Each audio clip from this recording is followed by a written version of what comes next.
Chola's village administration. We have already taken one lecture based on this Chola Empire. But the village administration for which the Cholas are known in the world, the village administration developed by the Cholas is more than 1200 years old, and it is called the first Panchayati Raj system anywhere in the world. So, in our today's lecture, we will try to understand what actually the village administration of the Cholas was and how it impacted the social, economical, and political development of the Chola dynasty. Apart from this, if time remains, we will also discuss the Cholas art and architecture and two important temples, not in India, in Southeast Asia. The one is called Borobudur in Java, and the second one is which one? Cambodia, Angkor Wat. So, Chola's village administration, as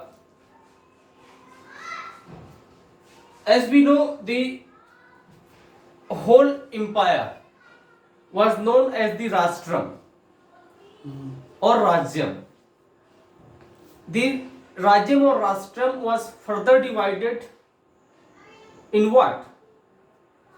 Valnadu or Kotam. And these Valnadu or Kotam were further divided in Nadus. Nadus were equivalent to the district.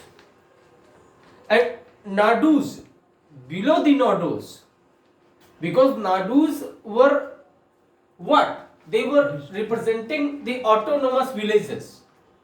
So below the Nadus, what were there? There were the villages. And these villages were divided in two parts. Under the Chola dynasty, the one villages were known as the Brahmadeya. Brahmadeya.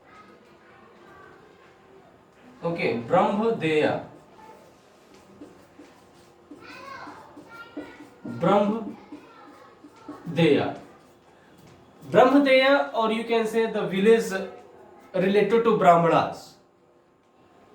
And the second was just opposite, non-Brahmadeya. So, these Brahmadeya villages, in these villages, the Brahmana community was living. They were composed of the Brahmanas. And what was the specialty of these villages? That they were not supposed to pay any kind of tax to the king. They were tax free villages, you can say. And the second was the just opposite, which had to pay the tax to the system.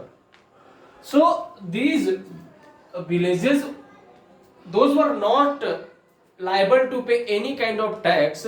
These villages were being governed by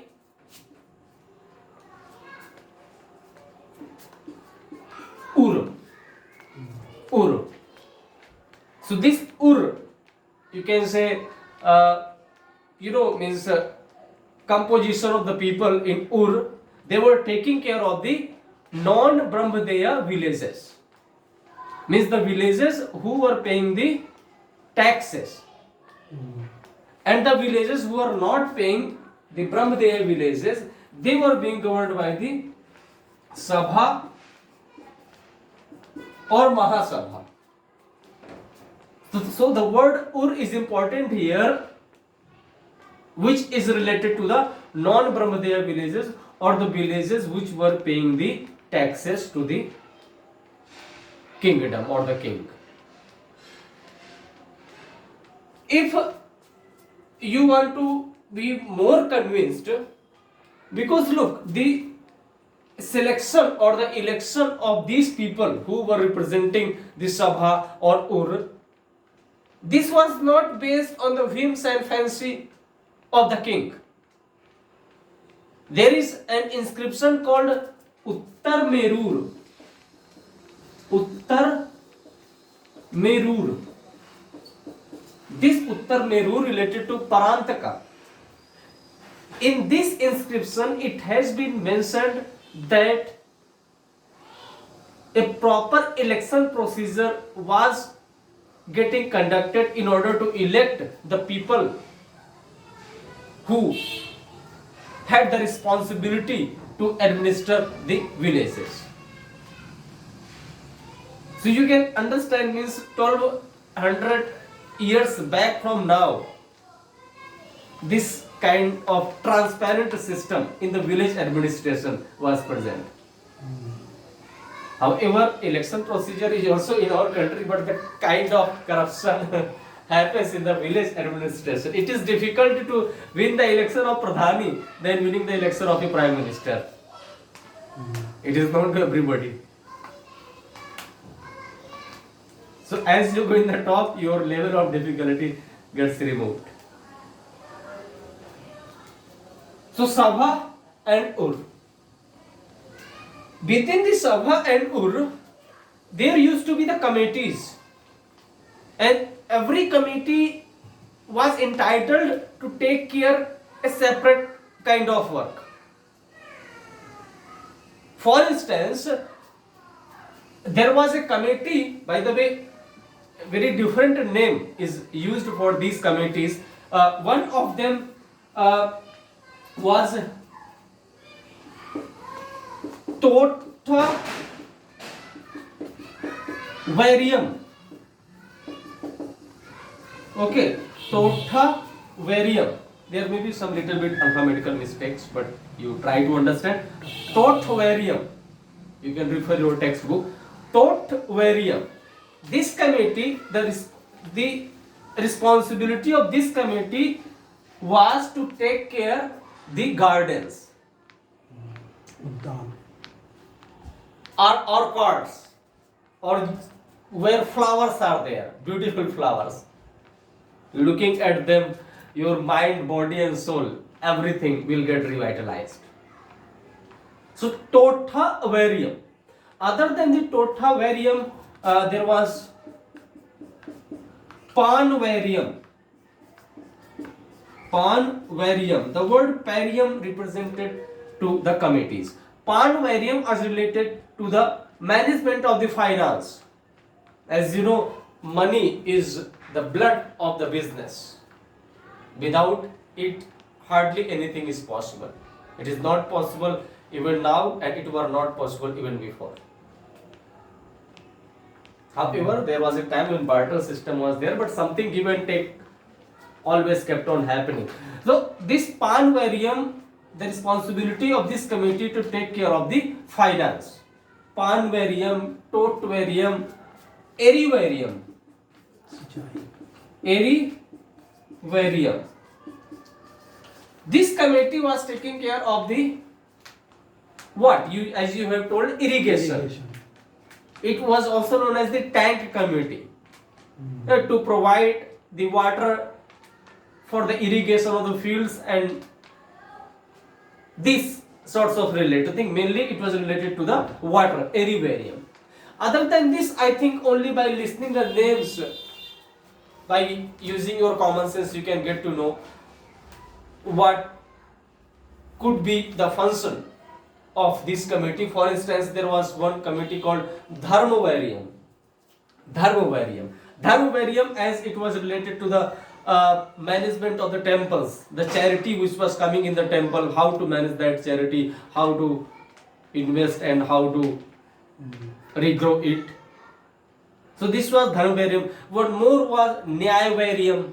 So as it is related, justice. Yes. So the dispensation of justice was being done through Nyayavarium. So you can understand during the Chola dynasty, such a beautiful infrastructure of the village administration was visible. Nyavarium, because wherever the justice will be there, there is always very less possibility of the crime. And where the crime will be less, you can give the best possible shape to your administration. Free of corruption, free of immortality, and the burdens will automatically get, as stated by Gandhi, if there will be no any crime, why will you require the recruitment of IPS officer or the police stations? So these were the committees which were taking care of the whole village administration. Some other terms are related to the Chola dynasty.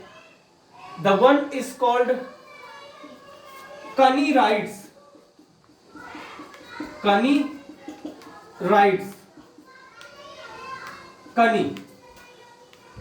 Basically, Kani rights, this term represents to the transfer of the property, the transfer of the wealth. To whom you can transfer? That person has the Kani rights or not.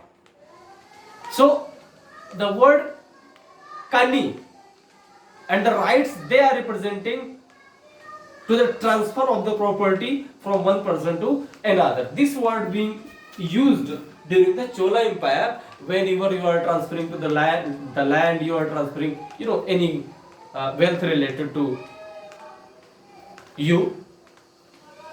Other than Kani rights, there was one more term that is called Karan Mai. Karan Mai rights. Karan Mai rights. This, any idea Karan Mai rights? Karan Mai rights was related to the right related to cultivation.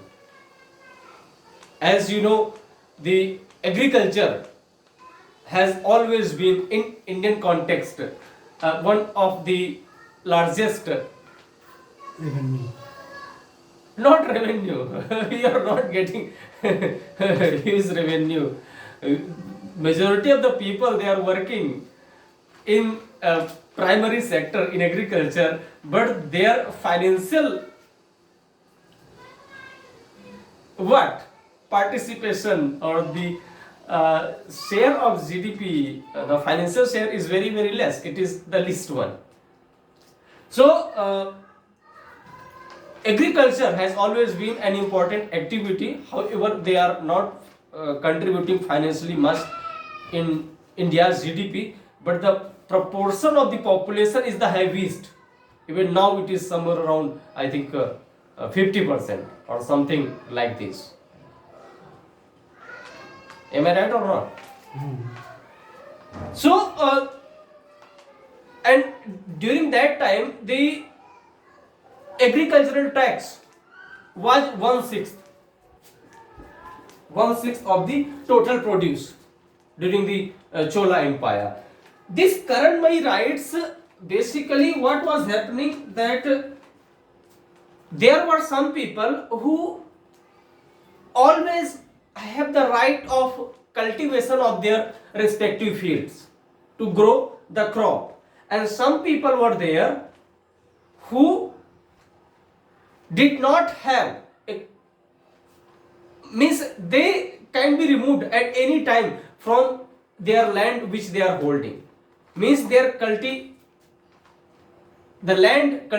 land, the right was not sure with them. And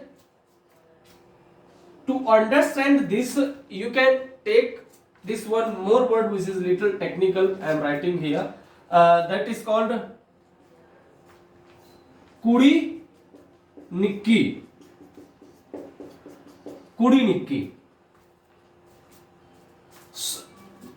Those cultivational, the right of cultivation of the field was not preserved. Of those people, the right of the cultivation of the land was not preserved, was not sure.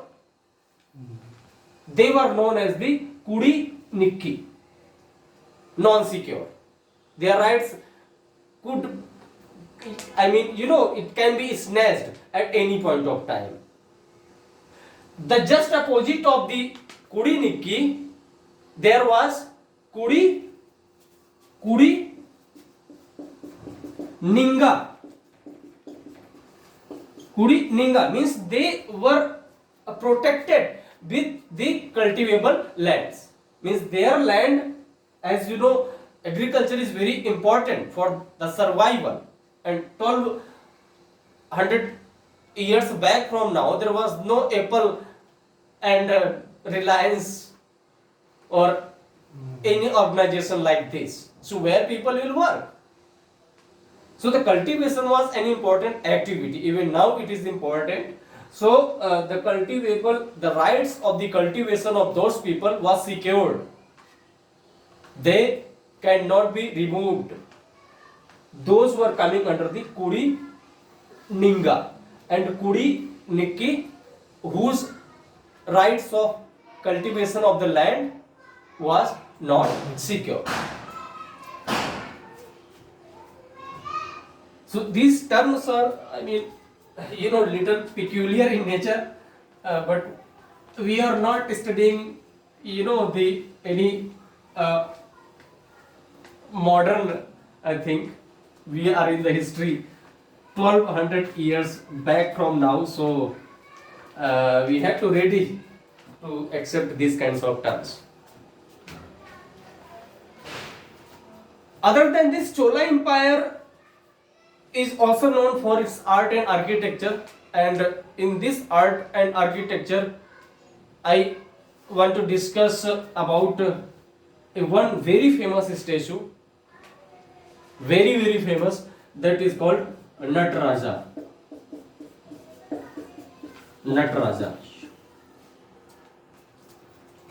Why it came in the light? By the way, it has always been in the light, but recently what happened, that on 9th of September,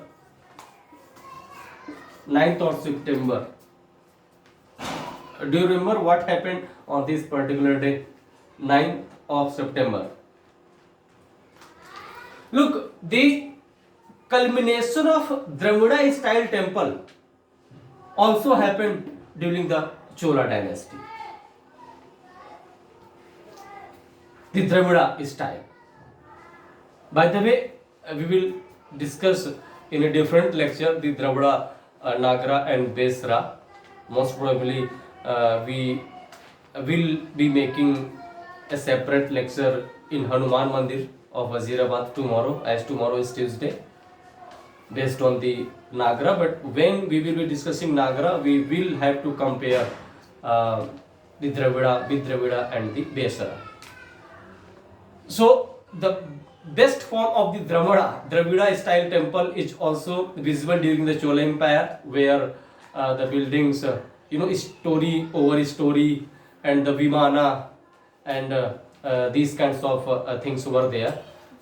All right, I am not discussing this the temple architecture here. The Natraja, actually 9th of September is famous because on this day the G20 summit culminated in India, in Delhi. So in this G20 summit, what happened, that a statue of Nataraja was built up, and that statue of Nataraja was made up of ashtadhatus, means 8 metals were used. But this Nataraja statue, which belongs to the Chola Empire, by the way, look, the Nataraja statue had already been visible during the 5th century, but the world famous, or the most famous and most accepted in the world community, that comes during the Chola Empire, that is statue of the Nataraja. This Nataraja is statue of made up of which one? Bronze, as opposed to Ashtadhatu related to G20 9th September, Delhi. This Nataraja statue basically, can you tell me how many hands Shiva has? OMG has also been released. 4. So, because some people say Lord Shiva has 6 hands. 4. Okay, yeah, 4. So Lord Shiva as OMG has been released. There was a dialogue, "Hum hai Shiv ke das, humko," something like this. So, but I personally find OMG first one was a little better than the OMG second. And the same thing is also the Gadar first was more dedicated to the patriotism and the story. And I have realized one thing, that the space of Amrish Puri cannot be filled by anyone. So by and large we can say that the first part of any movie is always better than the second part. I don't know why, but at least I have witnessed this. So this bronze statue, Lord Shiva is representing himself while doing a dance called Tandav. Tandav dance. This Tandav dance and this Nataraja statue is the most famous statue in anywhere in South India. The temple which is devoted to Lord Shiva, you will find this kind of statue almost in every temple which is devoted to Lord Shiva in South India. So this Nataraja statue basically, look, this form of Lord Shiva, where he has 4 hands and only 2 legs, he is dancing and his hair are means Blowing. yes, blowing in the air. Why they are blowing in the air? Because when he is doing the dance, a huge amount of energy is being generated, and through that energy his hairs are flying in the air. You can see this image. So this Nataraja, the Tandava dance, it represents the 3 things. One is the creation, the destruction, and the protection of this universe. You can say the work of Brahma, Vishnu and Mahesh. So all the 3 things are presented through this statue. How he is protecting, how he is destructing, and how is he preserving the statue, this universe. Could you tell me why we have only one temple of Brahma in India? It is where? Puskar. It is in Puskar in Rajasthan. Why? By the way, that is not directly related to this one, but as I have discussed the what? लंबाई story है. Okay, basically, look, there are so many reasons why Shiva you. ने श्राप दिया था. There are so many things, but the simplest thing what I know, that why do we have only one temple of Brahmaji in India? What was the work of the Brahmaji? To create something. To create something. And Shiva's work was to distract. And Vishnu's work was to protect. So, I was listening a lecture of UCLA. So, in that lecture, I got to know that we have only one temple of Brahmaji, because Brahmaji's work was what? To create something. He has created and his work got finished. He has created the universe and his work is over. So when his work is over, then why do we require so many statues of him? But the protection and destruction, it is happening even now. You may agree and you may disagree, it is your right. I am just telling what I have read somewhere. So this bronze statue of Nataraja, in one hand the Lord Shiva is holding the Damaru, and this damru, as you play with the damru, it will generate a noise. Through this natraja statue, this message is given to the people that the first sound when universe was created, that sound was originated from the damru of Lord Shiva, which is being holded in the right hand of the Lord Shiva. I am not going to explain all the four hands. The damru in one hand he is holding the Agni.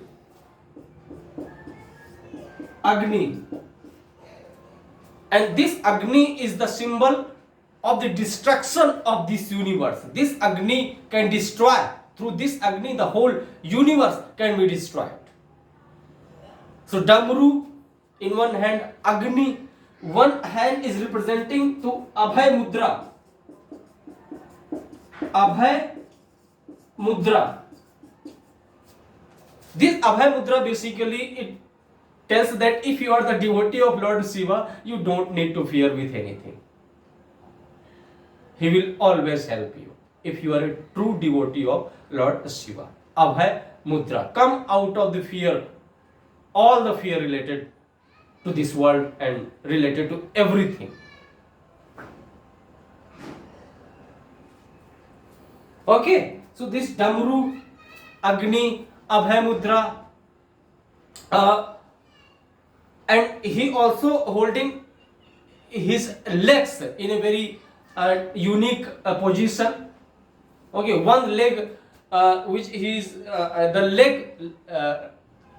left leg of the Lord Shiva, it is asking the people that you can have the patronage under this feet and you don't need to worry. By the way, this explanation may differ which source you are referring, but by and large that leg is representing that if you are facing any kind of trouble, you can come here and you can take a shelter. Basically, the people who are perpetrated. The last leg, which is important.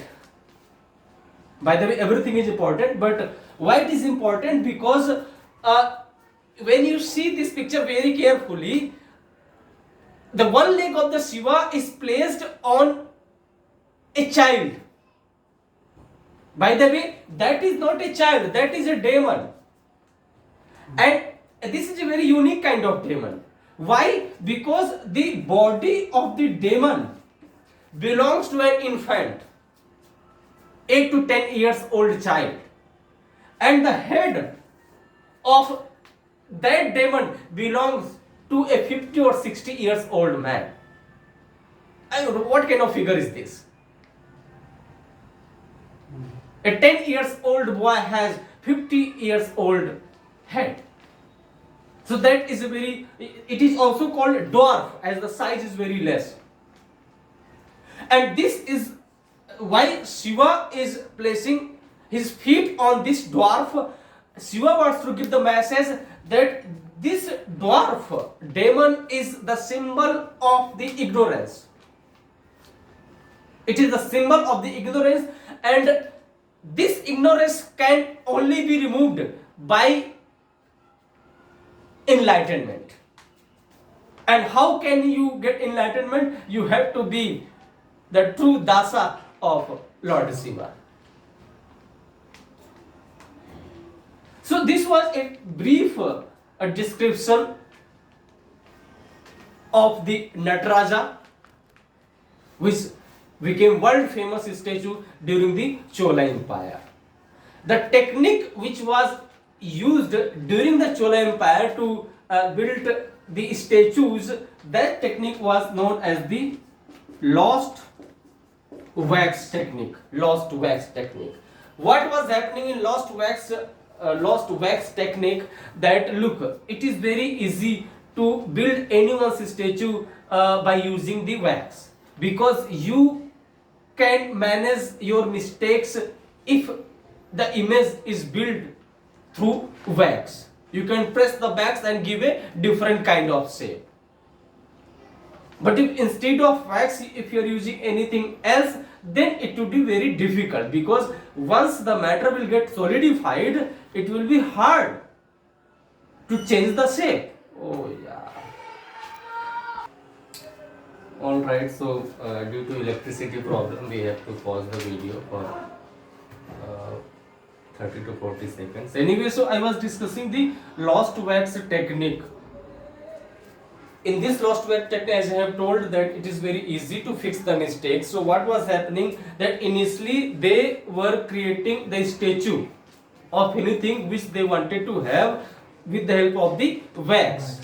And once the wax statue was generated or it was created, that wax statue, let's assume my statue, so they will made my statue with the help of the wax, and that wax will be covered with an alluvial soil. It will be covered with the alluvial soil, and as the alluvial soil, they cover the whole wax.